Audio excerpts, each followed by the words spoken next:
आज हम आपको ये बताएंगे कि इनवाइस के अंतर्गत कहाँ पर आईजीएसटी लगना है और कहाँ पर सीजीएसटी और एसजीएसटी लगना है। तो हमें ये जानना ज़रूरी है कि आईजीएसटी कहाँ पर लगता है। तो आईजीएसटी अगर हम अपनी स्टेट से अदर स्टेट में माल बेच रहे हैं तो वहाँ पर आईजीएसटी लगाएंगे। अब हम एक एग्जांपल के द्वारा हम आपको बताते हैं।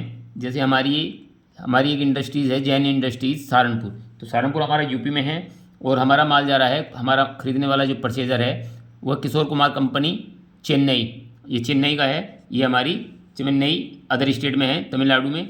तो अब हम आपको दिखाएंगे कि इसके अंतर्गत हमने चेन्नई, क्योंकि अदर स्टेट में माल जा रहा है तो वहाँ पर हमने आईजीएसटी चार्ज किया है। तो अगर हम अदर स्टेट में माल बेच रहे हैं तो वहाँ पर हम आईजीएसटी चार्ज करेंगे। आपके सामने नज़र आ रहा है जीएसटी 5%, 35,000। उसी प्रकार नेक्स्ट बिल है आपके सामने।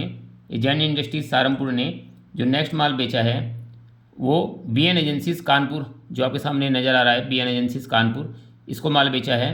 तो ये हमारा कानपुर क्योंकि यूपी में है तो यहाँ पर हम इनवाइस में सीजीएसटी और एसजीएसटी हमने चार्ज किया है, जिसकी रेट जो हमारी आईजीएसटी होती है उसकी हाफ होती है 2.5, क्योंकि नेक्स्ट पिछले बिल में हमने 5% चार्ज किया था तो इसमें हमने 2.5% सीजीएसटी और एसजीएसटी चार्ज किया है।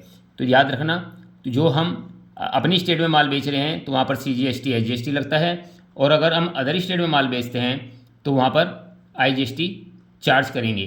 तो नेक्स्ट वीडियो में हम आपको बताएंगे जीएसटी से संबंधित कुछ और आइटम्स में क्या लगता है। तो इस प्रकार अब आप समझ गए होंगे कि आईजीएसटी और सीजीएसटी और एसजीएसटी कहाँ पर लगता है। तो थैंक्स।